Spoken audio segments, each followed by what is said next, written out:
안녕하세요. 주의 마음극장 교회 그림 이야기 6번째 시간을 시작하겠습니다. 안녕하세요, 목사님. 안녕하세요. 네, 오늘은 성공의 진천 성당에 대해서 말씀해 주시겠다는데, 예, 이 성공회, 그쵸? 이 성공회에 대해서 좀 소개를 좀 부탁드리겠습니다.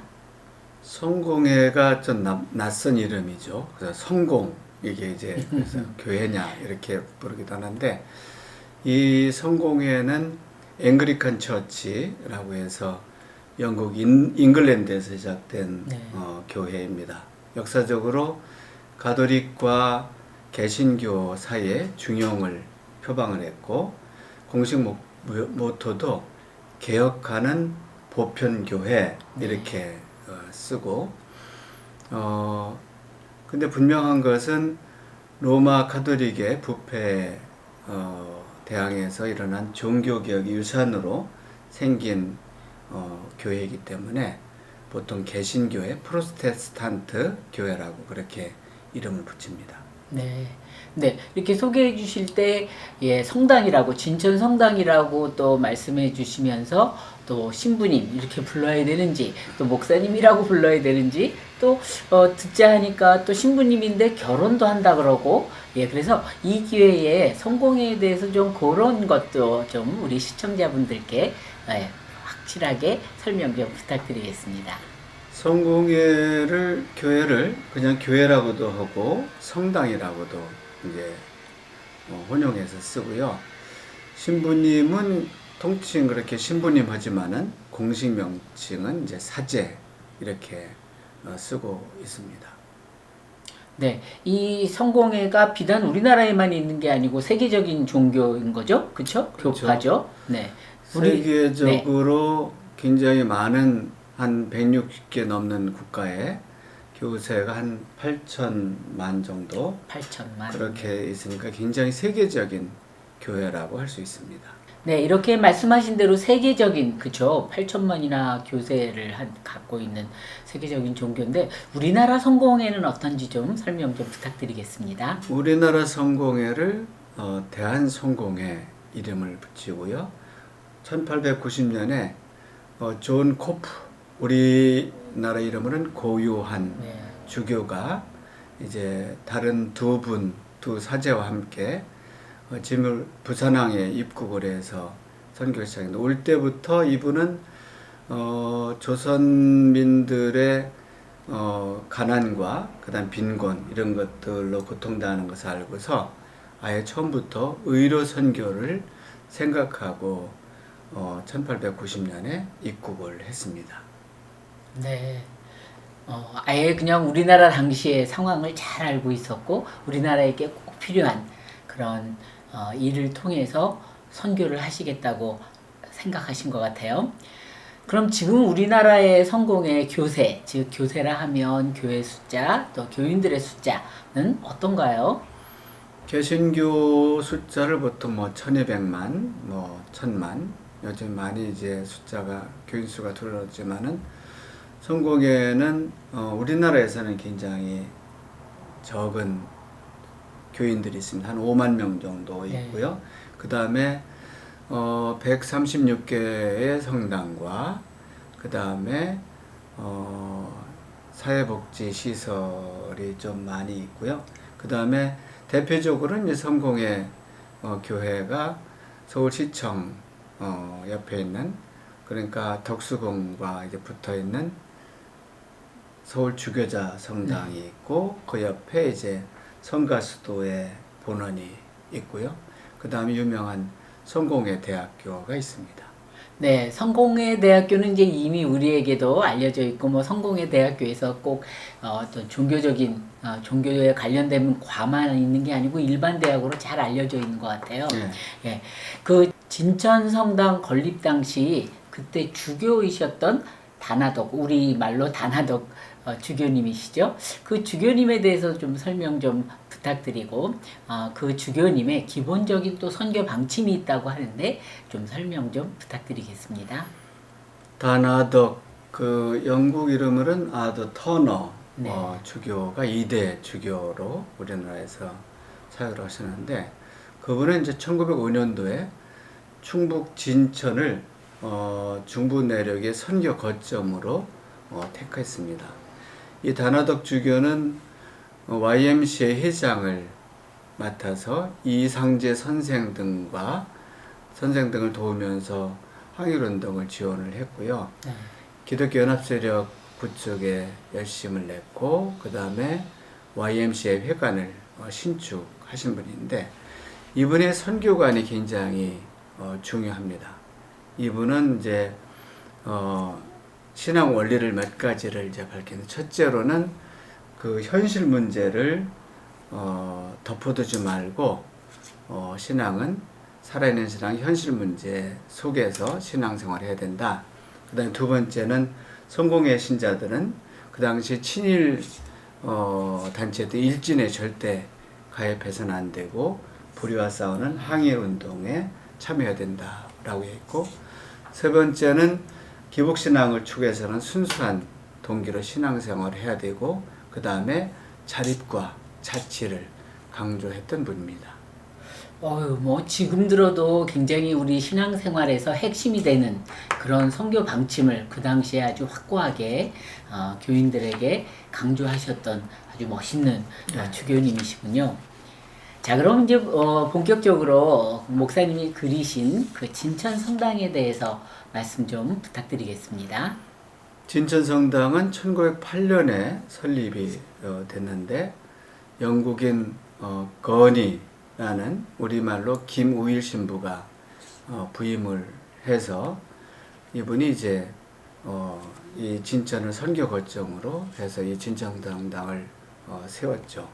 그래서 이 성당이 20세기 초에 우리나라의 이 중부 지역의 교육과 문화와 의료의 중심적인 역할을 했습니다. 이 진천 성당은 지금은 이제 원래 밑에 있었는데 그것이 이제 소방도로가 나고 뭐 이러는 이유로 해서 2002년도에 해체 복원해서 지금의 자리에 성당이 세워졌고 이 성당은 지금 대전 교구에 속해 있고 그 다음에 새로 건물도 2002년도에 옆에 로마네스크 양식으로 새로운 성당에 건립되어 있습니다. 이 진천 성당이 애인병원을 건립해서 지역사회에 아주 커다란 역할을 했다 그러는데 그 역할에 대해서 좀 소개 좀 해주시겠습니까?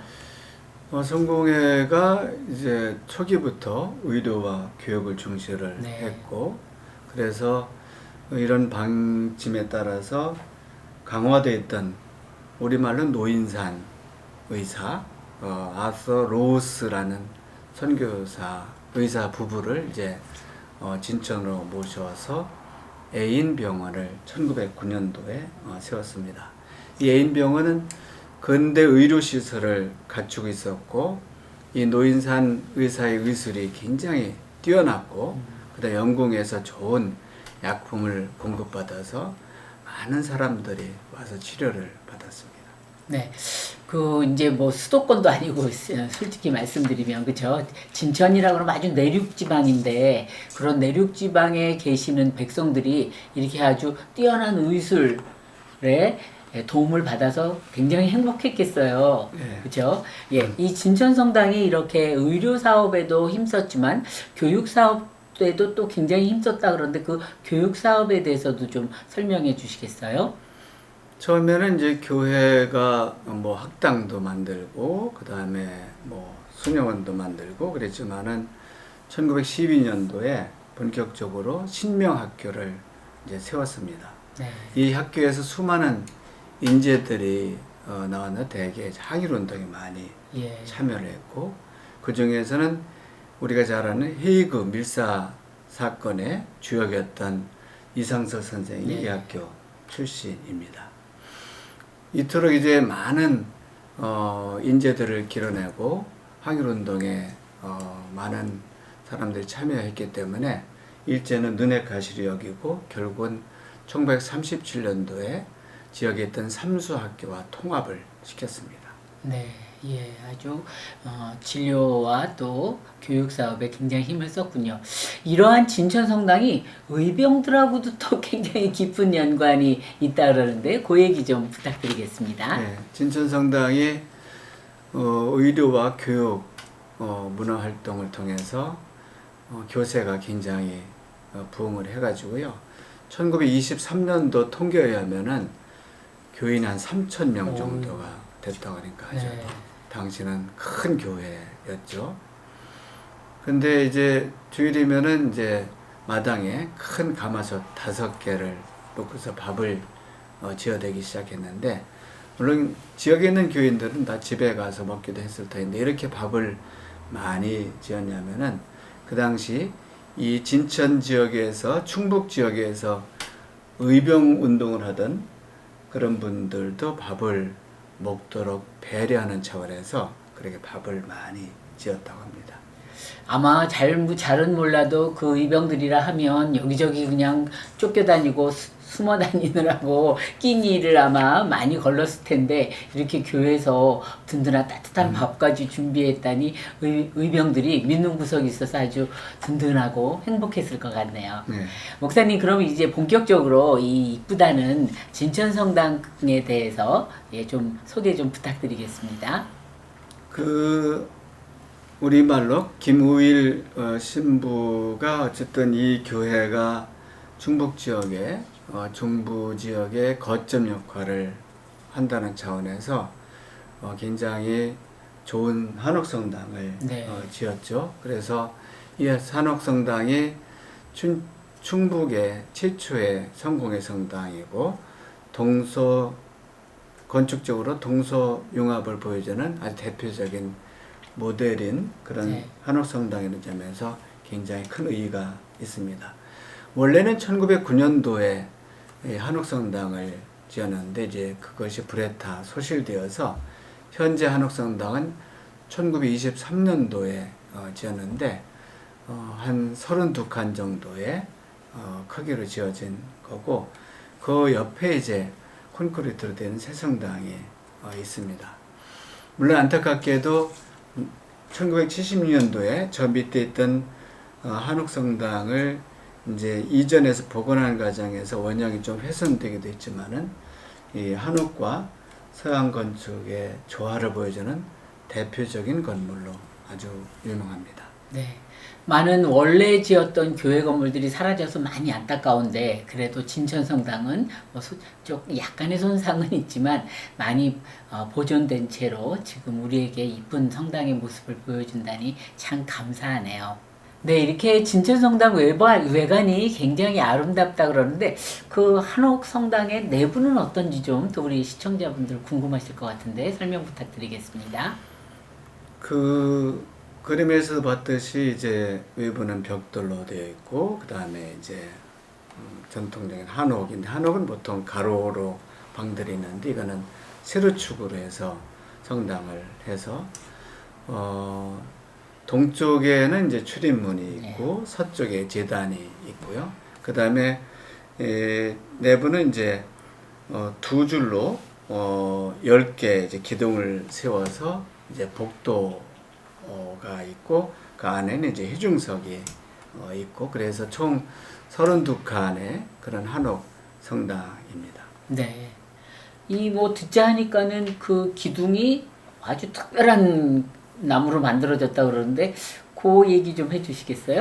백두산 소나무를 이제 압록강 뗏목으로 서해안으로 와가지고 네. 이제 그거를 갖다가 내부 이제 재단이나 의자나 이런, 그다음 창틀이나 지붕 석가래 같은 것들 다 만들었고, 지금도 만져보니까 아주 단단하게 살아있는 나무로 이렇게 보였습니다. 혹시 백두산 소나무는 따로 이름이 좀 있나요? 보통 이제 미인송이라고 미인송. 얘기합니다. 예, 아주 더 단단한 특징이 있겠죠? 조금 전에 이제 한옥성당 내부를 좀 설명해 주셨는데, 이 내부가 그쵸, 건축학적으로 전형적인 서양의 건축 양식으로 돼 있다는데 조금 설명 좀 부탁드리겠습니다. 그러니까 그 성당은 뭐 작지만은 서양 성당이 보여주는 장엄함을 나타내는 이제 바실리카 양식인데요. 바실리카 양식을 조금 설명하면은 로마가 이제 그리스 신전에 건축 양식을 도입해서 이제 디귿자 모양 평면을 가진 건축물 중앙에 높은 청장을 만들고, 그 다음에 공간을 최대한 크게 해서 그것을 이제 공공 건물로 사용을 했는데, 이것이 로마 말기에 이제 교회에서 이런 양식을 써서 교회 건축의 원형이 되었습니다. 네. 그래서 뭐 기본적으로 높게 이게 해서 이제 높은 지붕에 그 다음에 해중석과 복도를 나누고, 이제 지붕이 있으니까 좀 낮은 쪽의 복도에는 이제 예비신자들이 앉을 수 있는 그런 거고, 그 다음에 부속 기도실 같은 것들을 두는 그런 양식인데요.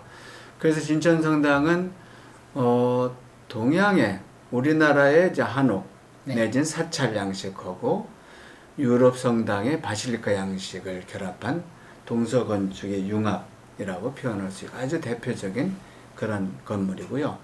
그 한옥성당, 복원 한옥성당 오른쪽에 이제 새로 지은, 그거는 로마네스크 양식으로 지은 새로운 성당이 아주 우아하게 자리 잡고 있습니다. 네.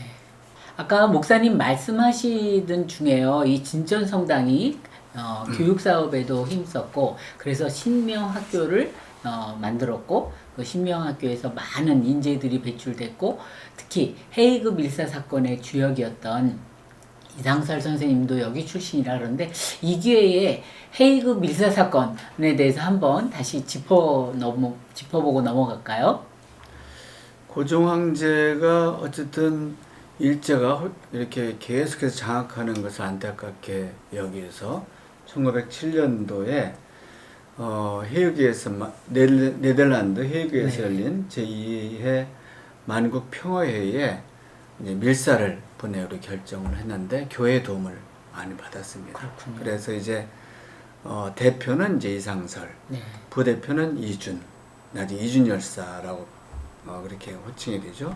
그 다음에 통역관 이위종 이런 분들하고 이제 선교사 한 분이 따라갔는데, 사실은 헤이기에 도착했지만은 일본 제국과 대영 제국, 그 다음에 같은 제국인 서구 나라들의 방관으로 대한 제국의 대표들이 회의에 공식적으로 참여를 할 수 없었고 뜻을 밝힐 수 없어서, 물론 나중에 뭐 단체들이 초대해서 연설을 했지만은 결국 헤이그 밀사 사건이 실패로 돌아가고, 더군다나 불행하게도 부대표로 갔던 이준 열사가 이제 종기가 뺨에 났었는데 그것을 제거하는 수술 과정에서 폐혈증으로 세상을 떠났는데, 혹은 뭐 이준 열사가 그 헤이그 밀사 사건에 분해서 자결했다는 얘기인데 사실은 그건 아니고, 어쨌든